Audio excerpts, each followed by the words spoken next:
Hello guys, আসসালামু আলাইকুম। কেমন আছেন সবাই? আশা করি আল্লাহর রহমতে বাড়ির সবাইকে নিয়ে অনেক ভালো আছেন। আর আমিও আপনাদের দোয়ায় বাড়ির ছোটো বড় সবাইকে নিয়ে অনেক ভালো আছি। তো এই যে এখানে কিছু গাছ দেখতে পারতেছেন, এই গাছগুলো আমি নার্সারি থেকে কিনে নিয়ে আসছিলাম। কারণ এখন তো শীতের দিন, আর শীতের দিনে বিভিন্ন রকমের গাছ হয়। তো আমি কিছু শীতের গাছ, যেমন বেগুন গাছ, তারপরে টমেটো চারা, তারপরে মরিচ চারা, এই সমস্ত কিছু গাছ আমি নিয়ে আসছি নার্সারি থেকে। এগুলো আমি শীতের জন্য লাগিয়ে দিব।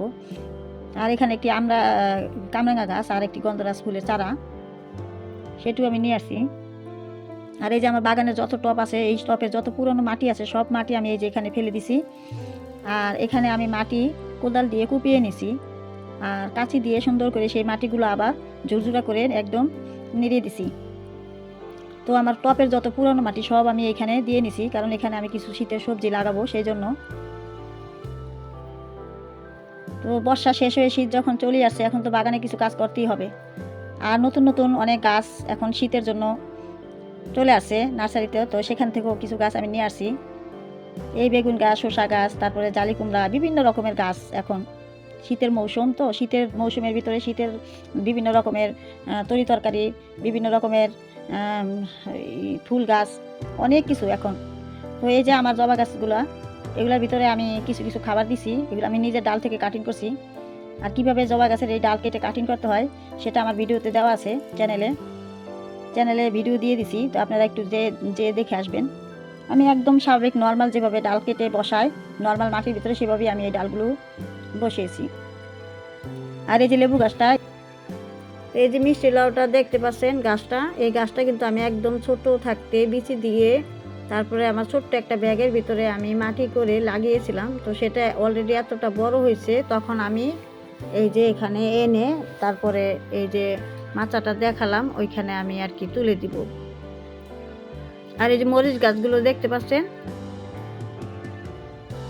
এই মরিচ গাছগুলো অনেক ঝোপালো হয়েছিল আমার একটা ফলের ঝুড়ির ভিতরে। তো সেখান থেকে আমি কিছু সরিয়ে নিয়ে আবার এই যে কালো টপের মধ্যে আমি এবার আর কি সরিয়ে নিয়ে আসছি।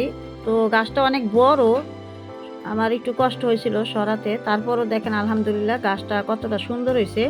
আমি এক সপ্তাহ ধরে সরিয়ে এই যে কালো টপটার ভিতরে লাগিয়েছি। আর এই যে মাটিগুলো দেখতে পাচ্ছেন না, এই মাটিগুলা আমি এই যে আমার কিচেন কম্পোস্টগুলা এইগুলা দিয়ে একদম অল্প অল্প করে, মানে নতুন মাটির ভিতরেই আমার বেগুন চারাগুলো বসাবো।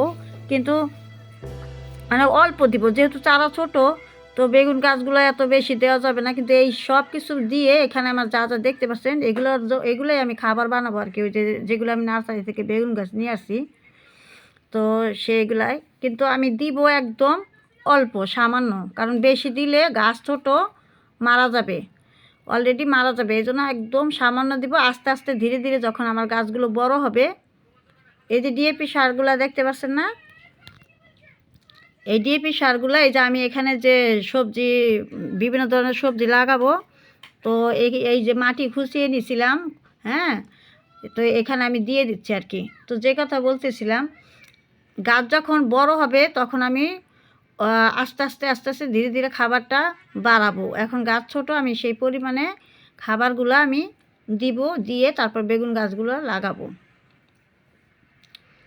তো এখন খাবারগুলো আমি সুন্দর করে নতুন মাটির সাথে কিচেন কম্পোস্ট, তারপরে হাড়ের গুঁড়ো, শিংকুচি, এই সব কিছু অলরেডি আপনারা এর আগেও আমার ভিডিওতে দেখছেন আমি কিভাবে খাবারগুলো আমি বানাই। তো এটা নতুন করে আর কিছু বলার নাই। তারপরও যারা আমার ভিডিওগুলো যারা প্রথমবারের জন্য যারা দেখতেছেন, তাদের উদ্দেশ্যে আমি বলতেছি যে এখানে আমার কিচেন কম্পোস্ট, নতুন মাটি, কিছু শিংকুচি, হাড়ের গুঁড়ো, মানে সম্পূর্ণ অর্গানিকভাবে আমি খাবারগুলো বানিয়ে নিব।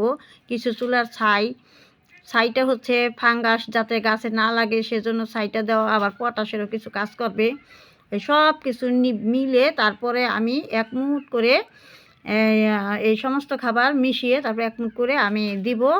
আর নতুন মাটিটাই বেশি থাকবে বেগুন গাছের জন্য, যেহেতু গাছগুলো। তো এই বেগুন গাছের ভিডিওগুলা যদি আপনারা আমার সঙ্গে থেকে যদি দেখেন, তাহলে বুঝতে পারবেন এই বেগুন গাছের ভিডিওগুলা আমি কিভাবে বেগুন গাছগুলো বসাই। তো এই ভিডিওগুলো দেখতে পারবেন যদি আমার সঙ্গে থাকেন, সব সময় আমার ভিডিওগুলো আপনারা দেখেন। আর ওই যে ডিএপি যে আপনাদের একটা সার দেখালাম, ওটা আমি ওই কিছু সবজি লাগাবো, তো সেখানে মাটির মধ্যে আমি মানে 10-12 দিন ওই মাটিটা একদম পানি দিব, তারপর মাটিটাকে খুঁচিয়ে নিব, পানি দিব, এভাবে করতে করতে মাটিটা যখন নরম হবে তখন আমি ওই কিছু সবজি আমি ওখানে করব। তো সবজিগুলা আমি যখন করব তখন আপনাদের আবার আমি ভিডিও বানিয়ে দেখাবো। আর এখানে দেখেন আমার কিছু পুরাতন মাটি আগেরই ছিল, তো সেই মাটির উপরেই আমি একদম পিওর যে গোবর আর মাটিটা একদম নতুন সেই মাটি কিছু দিয়ে নিছি। আর এই যে আমার হাতে দেখতে পাচ্ছেন কিছু বিচি, এই বিচিগুলো আমি মানে আমার আগের যে ডাটা ছিল সেইখান থেকে আমি এই বিচিগুলো সংরক্ষণ করে রেখে দিয়েছিলাম, এবছর লাগাবো। তো সেটাই এখন আমি এখানে লাগিয়ে দিচ্ছি নতুন মাটির সাথে, নতুন আর পুরাতন কিছু মাটির সাথে। হ্যাঁ, তো এইভাবে করে আমি প্রত্যেকটা শীতের জন্য আয়োজন করতেছি, শীতের গাছগুলো আমি লাগাবো। শীতের সবজিগুলো আমি লাগাচ্ছি। আপনারা আমার সঙ্গে থেকে প্রতিদিন আমার ভিডিওগুলো দেখবেন যে আমি কি কি শীতের সবজি লাগাবো, তো সেগুলাই আপনারা আমার সঙ্গে থেকে দেখতে পারবেন। সবসময় যদি আমার ভিডিওগুলো দেখেন, হ্যাঁ, তো দেখতে পারবেন। তো এখানে কিছু আনামানা মাটি ছিল, হ্যাঁ, তো সেই মাটি গোবর এই সব কিছু আমি একটু মানে আরেকটু ভেঙে দেওয়ার চেষ্টা করতেছি। আসলে শীতের এমন একটা সময়, এই সময়ে হয় কি আমরা যারা বাগান করি তাদের আমাদের মনে হয় কি যে যত ধরনের মানে সবজি আছে আমরা লাগিয়ে নিই। আসলে এটা জায়গা বিশেষ ক্ষেত্র, যার যেরকম স্পেস আছে, জায়গা আছে, সেইভাবেই আমরা গাছ লাগাই। কিন্তু মনে চাইলে তো আর সবসময় সব কিছু পারা যায় না। তারপরও যতটা যায় যেভাবে পারি আমরা শীতের সবজিগুলো লাগিয়ে নিই, এই আর কি। তো আমার ভিডিওগুলা দেখুন, দেখলে আপনাদের ভালো লাগবে। দেখুন আমি কি করি আমার ভিডিওতে, কিভাবে লাগাই, দেখতে থাকুন। আর এই যে দেখতে পাচ্ছেন এখানে অলরেডি আমি কিছু কিছু খাবার গাছে দিয়ে দিছি। সব গাছে খাবার এখনও দিয়ে শেষ করতে পারি নাই, তো দিব। যেহেতু একটু একটু করে আমি মাটিগুলা বানাচ্ছি, একটু একটু করে একটা একটা করে গাছে দিচ্ছি, এভাবে করে আমি আমার বাগানটা শীতের জন্য সাজিয়ে নিব। আমার বাড়ির ভিতরে যে গাছগুলো, সেই গাছগুলো অলরেডি আমি সবগুলো গাছে খাবার দিয়ে দিছি।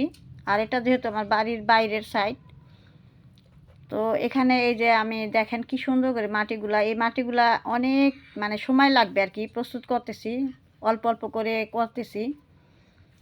তো যখন আমি লাগাবো সেই ভিডিওগুলো দেখবেন। আর এই যে এখন যে গাঁদা সরি এই গন্ধরাজ ফুলের চারাটা দেখতে পাচ্ছেন, এটা আমি যে নার্সারি থেকে কিনে এনে যে লাগিয়েছিলাম সেই ভিডিওটা অলরেডি আমি আগেই দিছি।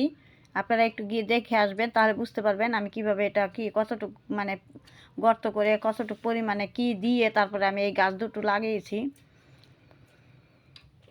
তো এখন আমি গাছগুলো দিয়ে একটু পানি দিয়ে দিচ্ছি সুন্দর করে।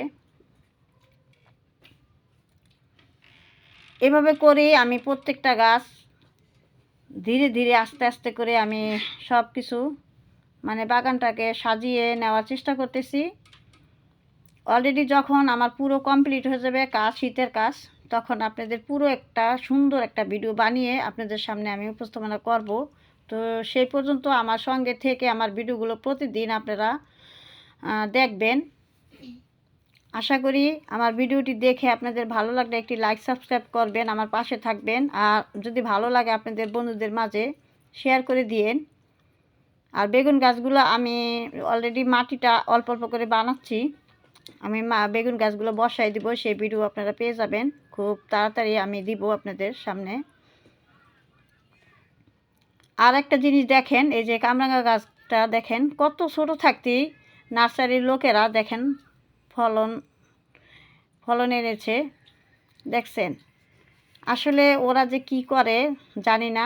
দেখেন পাতাগুলো একদম হলুদ হয়ে গেছে, তো এটার আমি ট্রিটমেন্ট নিব। তবে এখন যেহেতু নতুন গাছটা আমি বসিয়েছি এনে নার্সারি থেকে, তো এটা কিছুদিন যাওয়ার পরে আমি এই পাতাগুলো সবগুলো কিভাবে সুন্দর করা যায়, কিভাবে পাতাগুলো সুন্দর হয়, এটা আমি করব, এটার যত্ন নিব আলাদা করে। তো এখন শুধু একদম শুধু গোবর মাটিটা একটু দিয়ে নিছি লাগানোর সময়, সেটা আমার ভিডিওতে দেওয়া আছে, আপনারা একটু গিয়ে দেখবেন, দেখলে বুঝতে পারবেন। তো এইভাবে করে আমি প্রত্যেকটা গাছ সাজিয়ে গুছিয়ে আমার বাগানটারে সুন্দর করে আমি নেওয়ার চেষ্টা করব যতটা পারি। তো আমার বেগুন গাছগুলো লাগানো দেখাবো, তো সেই পর্যন্ত আমার সঙ্গে থাকবেন, ভিডিওগুলো দেখতে পারবেন।